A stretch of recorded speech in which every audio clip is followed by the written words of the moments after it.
Such abandonment will weaken us fatally as individuals. It will lay us open to possession by all manner of demonic conceptual alternatives. It will make us vulnerable to our enemies within and without. It is psychologically true that each of us should open ourselves up to the tragedy of being. It is psychologically true that we should pick up our tragic burdens and crosses, die continually, and renew our souls continually. It may be more than psychologically true as well. It may be a truth of cosmic significance. That is the death and resurrection celebrated by Easter, and it is time for us to wake up, become conscious, and recognize it as such. It is not possible to encapsulate within any finite written account the total import of the idea of Christ's death and rebirth. The impossible claim of the bodily resurrection of one man, conjoined with the notion that this event was both of world-redeeming and cosmic significance, simply cannot be understood once and for all within any singular frame of interpretation. Even for die-hard atheists of the scientific type, think Richard Dawkins and Sam Harris, a great mystery remains. Why has this strange and thoroughly implausible story exercised such immense impact? It is because each life is a tragedy, tainted by malevolence. It is because life is suffering, as we all are, each of us vulnerable and ignorant, made all too frequently bitter, resentful, and angry because of just that, and more than willing to make things worse in that anger. But we all admire courage and the accompanying willingness to abide by the truth, no matter how terrible, in the face of that suffering. We all recognize in such courage and truth, at least by our admiration of it, an antidote to the catastrophe of life. We all know that in the absence of such courage and truth, mere catastrophe degenerates all too frequently into hell. Imagine that acceptance of vulnerability and ignorance is the precondition for growth. Imagine that confrontation with the terrible unknown, with its paralyzing manifestations of tragedy and malevolence, is necessary to catalyze both wisdom and maturity. Imagine, finally, that human consciousness plays some central and as of yet poorly understood role in the reality of the cosmos, at least as necessary observer. Imagine all of that. Then ask yourself, what is the absolute hypothetical limit of human attainment when vulnerability and ignorance are fully and completely accepted, when the unknown is squarely confronted, and when consciousness is given its due as the very center of the world? That's Christ's acceptance of the crucifix. That's his willingness to be betrayed, subject to the evil of his closest companions and the state, and his embrace of brokenness and death. It is pure truth that even a small leaven of humility and courage engenders resilience, progress, and growth. It is pure truth that resentful rejection of the price of finite being multiplies suffering endlessly and unnecessarily. What is the ultimate expression of those truths, taken to their final conclusion? Who is to say who we are and what we might be capable of achieving if we develop the courage to accept our terrible fates, live in truth, and stumble uphill? This is the question posed by Christianity in its very essence. Would you put everything you have and everything you are on the line so that you could learn to conduct yourself in the best possible manner? Would you be willing to allow who you might be to continually and painfully triumph over who you currently are? In the most ancient religious language, would you sacrifice what you love most to God to find out who and what you are? We are, in the final analysis, neither structure nor chaos. Each of us is instead best understood as a process, as a living, dynamic process, as the very process by which what we know so insufficiently, is transformed into what could yet be. That is the process by which our continued forward movement through life is constantly and inevitably dependent. To understand that and to welcome it, that is voluntary acceptance of the necessity of eternal transformation as an alternative to nihilistic despair or desperate and fatal identification with the state.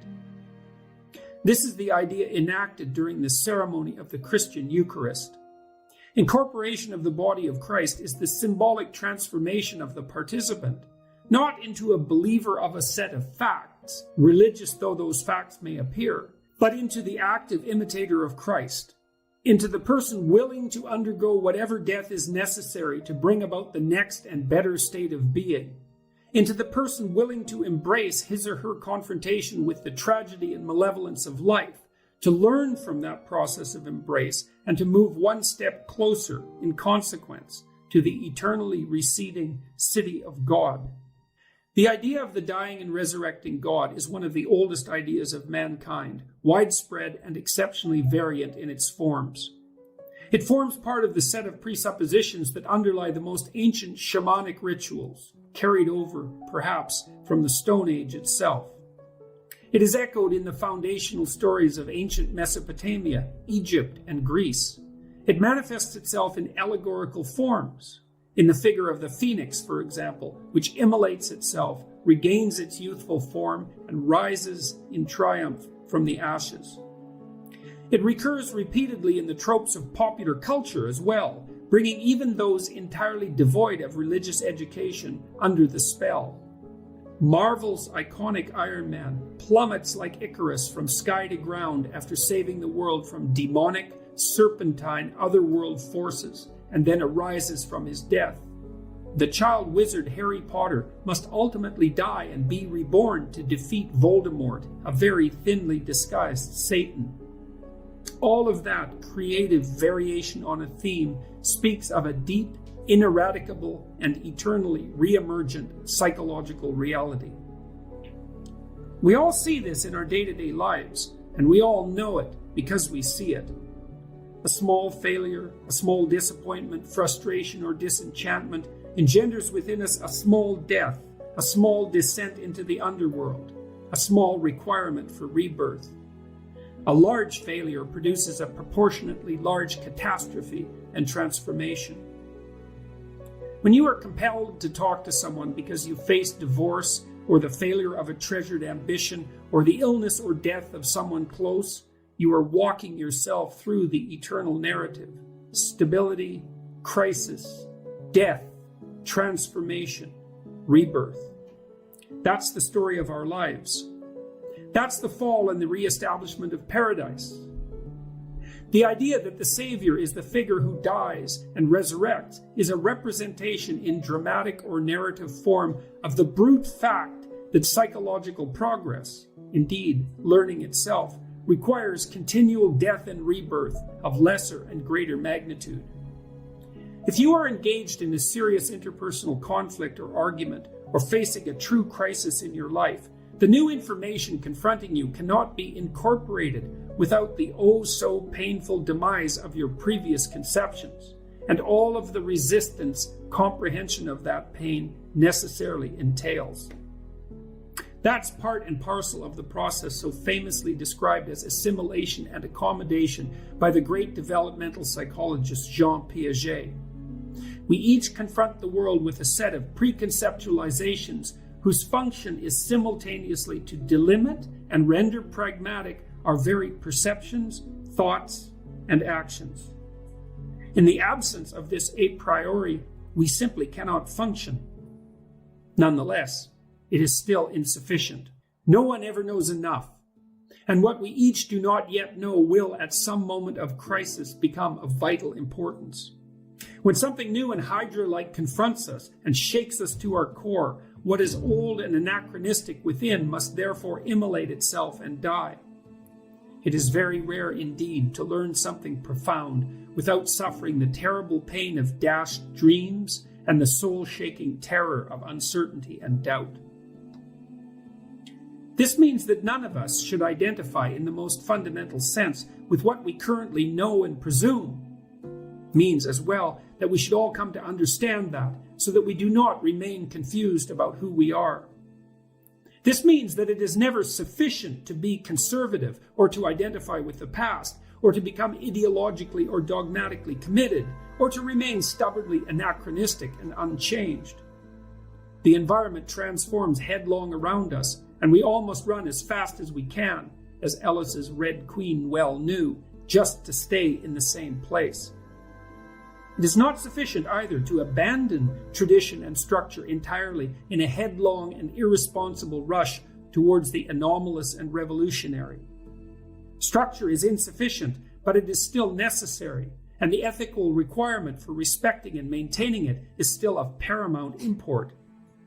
We each must as well similarly avoid falling prey to the temptation of identifying with the chaotic, depressing, anxiety-ridden, and nihilism-inducing state of affairs engendered by the terrible confrontation with the genuinely unknown.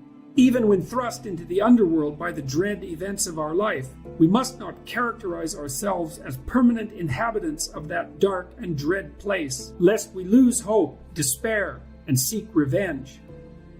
To progress psychologically, you must let go, sacrifice, time and again in the face of successive obstacles. You must abandon those things that, and often those people who, are impeding your progress, despite the fact that you may have held them very close to your heart.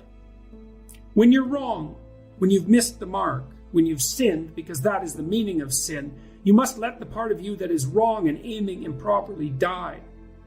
Then you must allow the new spirit manifesting itself within to spring to life. That new spirit, that's the terrible information contained in whatever error you committed, in living conjunction with the now transformed structures you originally employed to frame the situation. That new spirit, it's a manifestation as well, and in other words, of the potential within you that had not yet been called forth by the previous travails of your life. Christ is, symbolically, the way and the truth of life, and no one comes to the Father except through him. Embracing the process of voluntary death and rebirth that is identical with psychological development means determining to move forward and upward despite the horrors of life. It means as well, symbolically speaking, rejuvenating the dead father or rescuing him from stagnation and deterioration in the eternal underworld. Forthright individual confrontation with the unknown renews the individual, but also catalyzes cultural revitalization. This is the essence of Christian ritual and belief, articulated as a psychological principle.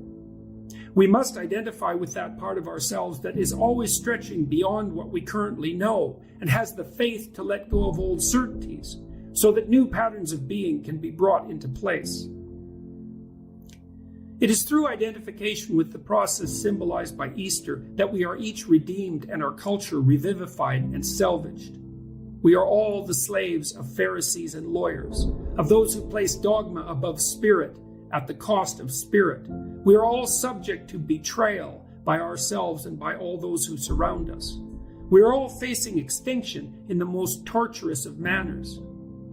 But there is a spirit within us with sufficient courage to confront the true horrors of existence forthrightly, to allow the transformation, even death, that such confrontation catalyzes to occur and to leap forward renewed.